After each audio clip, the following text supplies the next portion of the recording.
Parliamo di incendi perché sabato scorso, ma anche ieri abbiamo visto dalle cronache, è stata una giornata particolarmente infuocata, scusate il gioco di parole. Ci sono stati 2 incendi in 2 abitazioni, uno a Sava dove un uomo anziano è morto, è stato trovato bruciato vivo, e uno in via Cavallotti dove grazie al Dio non ci sono stati morti o feriti. E poi ci sono stati degli incendi sulla litoranea dove sembra aver preso fuoco diciamo le sterpaglie che in questo periodo sono particolarmente secche.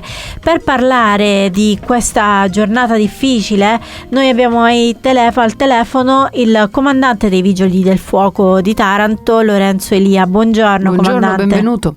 Buongiorno a tutti.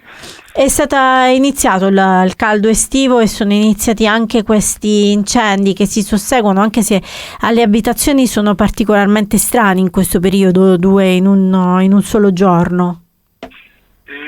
Sì, purtroppo diciamo che già dai primi di giugno che quest'anno in maniera, come dire, anomala rispetto agli anni passati abbiamo un intensificarsi del numero degli interventi legati a incendi di vegetazione in genere.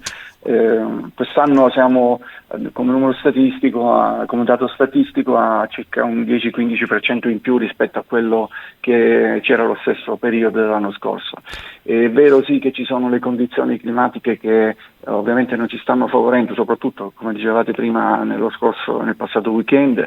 Però perché c'è stato vento, giusto? C'è stato vento che purtroppo aggrava quella che può essere la conseguenza di un incendio, perché in assenza di vento, anche dal punto di vista operativo, è più facile per noi intervenire e ovviamente anche più sicuro. Quando invece c'è vento, naturalmente l'incendio si propaga molto più facilmente e quindi sia le aree interessate e quindi conseguentemente si può estendere l'incendio anche a quello che si trova nelle immediate vicinanze alla vegetazione interessata, comporta un aumento di quello che sono comunque le conseguenze di questi incendi.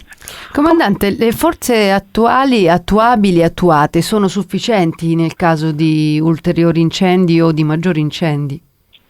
Allora, sulla questione delle risorse umane o comunque delle risorse a disposizione è chiaro che più se ne ha e meglio è, però è anche vero che è impensabile avere un dispositivo che sia, come dire, tarato sull'evento massimo possibile, perché non sarebbe sostenibile.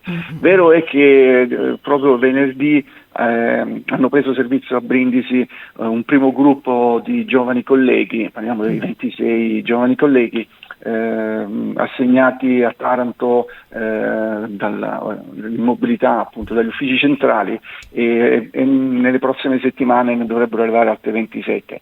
Questi numeri ci consentiranno di avere una carenza di organico che attualmente era piuttosto importante.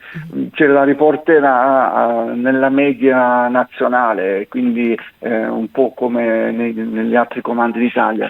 E questo è un risultato che abbiamo ottenuto bene. Con un lavoro congiunto, a cominciare dal prefetto, il direttore regionale e ovviamente anche con le organizzazioni sindacali che hanno rappresentato la grave situazione di organico di Taranto. Per quanto riguarda invece gli incendi alla vegetazione, parte in anticipo la convenzione con la regione che sarebbe dovuta partire oggi, giusto?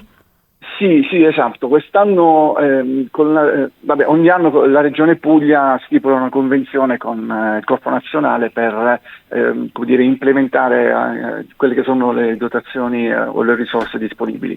E quest'anno abbiamo pensato di sviluppare una convenzione che fosse un po' più flessibile per tener conto appunto della variabilità delle condizioni climatiche. E a partire il 23 invece siamo riusciti ad anticiparla a venerdì. E quindi venerdì avevamo questa squadra aggiuntiva più, l'altra cosa importante, 2 unità DOS. Il DOS sostanzialmente è quella figura che ha la funzione di coordinare quando sono presenti sullo stesso posto più squadre, e soprattutto è la figura che può interagire con il mezzo aereo quando necessario, quindi è una figura veramente importante per poter fronteggiare gli incendi boschivi. Successivamente, tra qualche settimana dovrebbe partire, o magari anche prima, vediamo, partirà un'ulteriore aggiunta di risorse legate al periodo che è ritenuto ancora più critico, quindi avremo un'altra squadra su Taranto e probabilmente altri 1/2 DOS sempre su Taranto. Grazie al comandante Elia per questo intervento. Benissimo, grazie comandante, Grazie, buon lavoro, buona giornata. Buona a presto, giornata a voi. arrivederci. Buona giornata.